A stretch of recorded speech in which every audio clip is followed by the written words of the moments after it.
आप देख रहे हैं प्राइम टीवी, सच साहस सरोकार। नमस्कार, मैं हूं मयूरी श्रीवास्तव। आप देख रहे हैं प्राइम टीवी। वक्त हो गया है शहर शहर खबर खबर का। देश में अगले साल होने वाले लोकसभा चुनाव से पहले घोसी सीट पर हो रहे उपचुनाव को काफी अहम माना जा रहा है। वहीं इस सीट के लिए धुआंधार प्रचार किया जा रहा है, जहां मुख्यमंत्री योगी आदित्यनाथ और अखिलेश यादव समेत कई दिग्गजों ने जमकर प्रचार किया है। वहीं घोसी उपचुनाव के लिए प्रचार का आज आखिरी दिन है। आज शाम 5 बजे चुनाव प्रचार थम जाएगा। 5 सितंबर को वोटिंग होगी। इसके अलावा 8 सितंबर को रिजल्ट आएगा। बता दें कि बीजेपी से दारा सिंह चौहान मैदान में हैं, तो वहीं समाजवादी पार्टी ने सुधाकर सिंह पर अपना उम्मीदवार बनाया है। तो देखिए, घोसी की लड़ाई अब बेहद ही दिलचस्प मानी जा रही है। लगातार दोनों पार्टी एक्शन मोड में नजर आ रहे हैं। लगातार प्रचार प्रसार का दौर जारी है, जहां जनसभा के जरिए लगातार जनता को साधने की कोशिश की जा रही है। तो ये मुकाबला अब बेहद दिलचस्प होने वाला है। प्रचार प्रसार का आज आखिरी दिन है। शाम तक प्रचार थम जाएगा।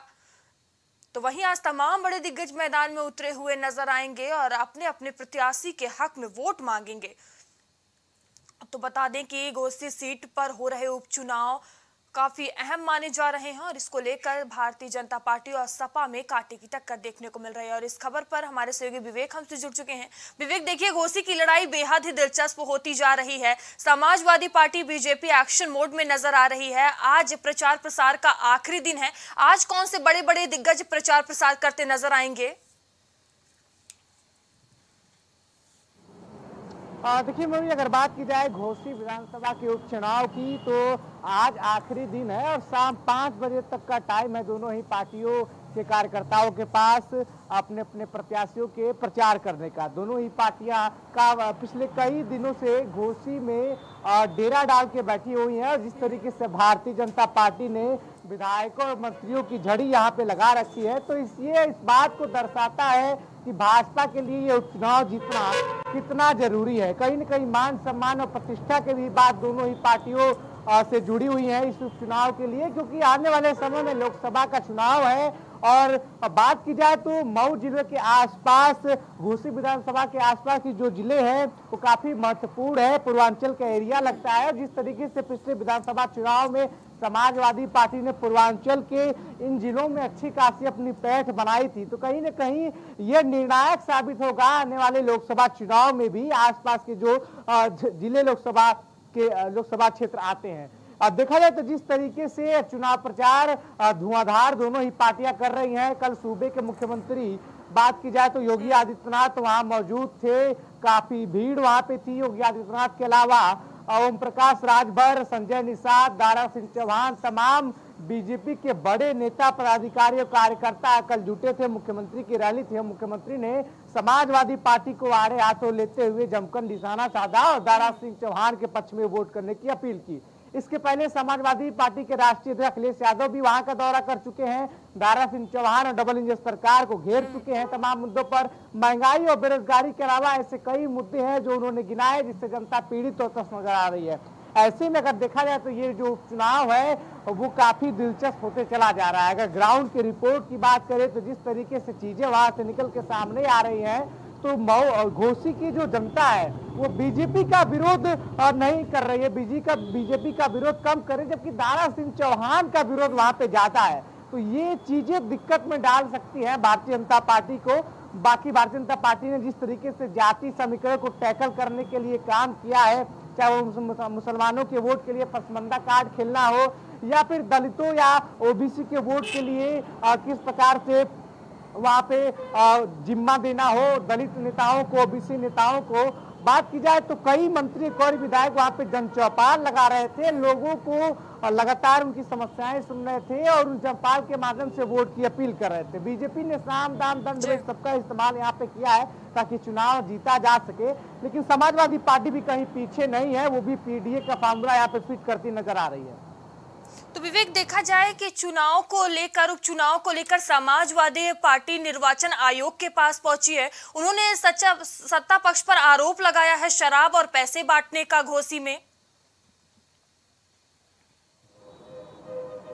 देखिए, अगर बात की जाए तो जिस तरीके से कोई भी चुनाव होता है, हमने पहले इसके पहले देखा था निकाय चुनाव हो या फिर कुछ सीटों का जो उपचुनाव था, चाहे वो रामपुर कहें, मैनपुर कहें या खतौली की बात की जाए, तो वहां भी समाजवादी पार्टी लगातार ईसीआई के पास गई थी, निर्वाचन आयोग के पास गई थी, इलेक्शन कमीशन ऑफ इंडिया तक समाजवादी पार्टी अपनी बात पहुंचाई थी। किस प्रकार से वोटर लिस्ट से लोगों के नाम काटे गए, किस प्रकार से लोगों को वोट देने से रोका गया, ऐसे तमाम बड़े आरोप जो है वो सत्ता पक्ष पे लगा रहे थे कि सरकारी मशीनरी का भारतीय जनता पार्टी दुरुपयोग कर रही है। ऐसे में इस उपचुनाव में भी ये खबरें निकल के आ रही हैं। वहीं समाजवादी पार्टी नहीं बल्कि बात की जाए तो संजय निषाद जो निषाद पार्टी के सुप्रीमो हैं और सहयोगी हैं उत्तर प्रदेश सरकार में भारतीय जनता पार्टी के एनडीए के बैनर के तले आते हैं, उन्होंने भी बाकायदा एक आरोप लगाया है कि उनके कार्यकर्ताओं को किसी और की टोपियां पहना दी गई, उनके बसों में किसी और के कार्यकर्ताओं को बैठा दिया गया। मऊ का इतिहास ही ऐसा है, यहाँ कभी भी समाजवादी पार्टी जो है वो इस तरीके की स्थिति उत्पन्न करा सकती है ताकि विवाद हो। इसके पहले अगर बात की जाए तो तमाम ऐसे आरोप भारतीय जनता पार्टी की तरफ से भी समाजवादी पार्टी को लगाए जा चुके हैं। अब देखिए आखिरी चरण में चुनाव है, आज प्रचार खत्म हो जाएगा, 5 तारीख को मतदान होगा और 8 तारीख को पता चलेगा कि उपचुनाव का विजेता कौन है। उसके पहले आरोप प्रत्यारोप की जो बातें हैं दोनों पक्षों से हो रही है। मयूरी, विवेक, देखिए सुधाकर सिंह और दारा सिंह चौहान में सीधी टक्कर है, लेकिन आपने जमीनी हकीकत देखी है, घोसी की जनता का मूड क्या कहता है, किसका पलड़ा भारी नजर आ रहा है? देखिए कल हम घोसी में थे, मुख्यमंत्री की रैली थी, अगर देखा जाए तो उस रैली में काफी भीड़ नजर आई, काफी लोग उस रैली में शामिल हुए, लेकिन सबसे बड़ी बात यह है कि वहां अगर देखा जाए तो उस भीड़ में लोकल तो लोग थे ही, लेकिन बाहर से भी कार्यकर्ताओं को बुलाया गया था, बाहर से भी लोगों को बुलाया गया था। बात की जाए तो पूर्वांचल के और जिले से बसें भर भर के आई थी और सुभाषपा बाकायदा लोगों को एकत्रित कर रही थी ताकि मुख्यमंत्री की इस रैली को और भी ज्यादा भव्य और सफल बनाया जा सके। उधर एक तरफ घोसी की जो लोकल जनता है जो हमें वहां पे मिली, हमने उससे बातचीत की और घोसी का जो सीट का इतिहास उनसे जानने की कोशिश की, वहां के जाति समीकरण को उनसे जानने की कोशिश की, तो ये साफ लगा कि मुसलमानों और दलितों की आबादी वहां पे जाता है। जो इन दोनों वोट बैंक में से नमारी कर लेगा, घोसी उपचुनाव का रिजल्ट उसके हाथ में होगा। हमने जनता से बातचीत की तो काफी सारी चीजें निकल के आई। कुछ का मानना था कि दारा सिंह चौहान यहाँ से पहले विधायक रह चुके हैं और इस बार भी वो बीजेपी के टिकट पे लड़ रहे हैं तो उनकी जीत पक्की है, लेकिन अधिकांश जनता का मूड जो है वो दारा सिंह चौहान से खिन्न दिखा। अगर बात की जाए तो घोसी में जनता भारतीय जनता पार्टी के विरोध में नहीं बल्कि दारा सिंह चौहान के विरोध में है, क्योंकि वो यहाँ से चुन के गए हुए थे समाजवादी पार्टी के टिकट पर, उसके पहले बीजेपी में थे, फिर आए सपा में, फिर सपा पे बीजेपी में चले गए, उसके और पहले की बात करें तो बसपा में थे। तो दल बदलने का इतिहास दारा सिंह चौहान का रहा है और कहीं न कहीं ये जो दल बदलने वाली छवि है उसने दारा सिंह चौहान को नुकसान पहुंचाया है जनता की नजरों में। जनता साफ तौर पे कह रही है कि दारा सिंह चौहान का मिलना जनता से मुश्किल हो पाता है, वो क्षेत्र में कम समय देते हैं। हम ऐसे किसी व्यक्ति को सुनेंगे जो क्षेत्र की जनता के साथ रहेगा, जो तत्काल जो है वो उनकी समस्याओं को सुनेगा और जिसके पास जाने में जनता को ज्यादा समय का इंतजार न करना पड़े, यानी जब जनता चाहे उनका नेता उनको अवेलेबल मिले। जी, दोनों में टक्कर जोरों की है, लेकिन अब तो देखने वाला वक्त होगा कि आखिर क्या कुछ होता है। बहुत बहुत धन्यवाद विवेक हमसे जुड़ने के लिए। तो देखिए घोसी का मुकाबला बेहद ही दिलचस्प होता जा रहा है, जहां एक तरफ भारतीय जनता पार्टी पूरी तरह से तैयारी में नजर आ रही है। खुद सीएम योगी आदित्यनाथ मैदान में उतरे और जमकर प्रचार प्रसार किया, अपने प्रत्याशी के दारा सिंह के हक में वोट मांगे गए। वहीं समाजवादी पार्टी भी पूरी तरह से तैयारी में नजर आ रही है, जहां सुधाकर सिंह के पक्ष में वोट मांगा गया। खुद अखिलेश यादव अपने हाथों में कमान संभाल रखे हैं, लेकिन ये तो आने वाला वक्त ही बताएगा कि आखिर जनता किसको चुनती है, किसको फायदा और किसको नुकसान होता है। गैंगस्टर संजीव जीवा हत्याकांड मामले में एक बड़ा खुलासा हुआ है। लखनऊ कोर्ट में पेशी के दौरान संजीव महेश्वरी उर्फ जीवा की हत्या में पुलिस ने चार्जशीट दाखिल की है। इसके मुताबिक बदन सिंह बद्दो ने सुपारी देकर संजीव जीवा की हत्या कराई थी। बदन सिंह बद्दो ने शूटर विजय यादव को इसके लिए 50 लाख रुपए की सुपारी दी थी। पैसे के लालच में विजय यादव ने संजीव जीवा की हत्या की। बदन सिंह वर्ष 2019 में पुलिस को चकमा देकर फरार हो गया था। उस पर सरकार ने 5 लाख रुपए का इनाम भी घोषित कर रखा है। तो संजीव जीवा हत्याकांड में यह बड़ा खुलासा हुआ है। बदन सिंह बद्दो ने हत्या कराई थी, तो शूटर विजय यादव को जान से मारने की सुपारी दी गई थी। तो बता दें संजीव जीवा हत्याकांड में ये बड़ा खुलासा किया गया है। और इस खबर पर हमारे सहयोगी कलीम हमसे जुड़ चुके हैं। कलीम, देखिए, संजीव जीवा हत्याकांड में पुलिस ने चार्जशीट दाखिल की है जिसमें तमाम बड़े खुलासे हुए हैं। क्या कुछ पूरी जानकारी?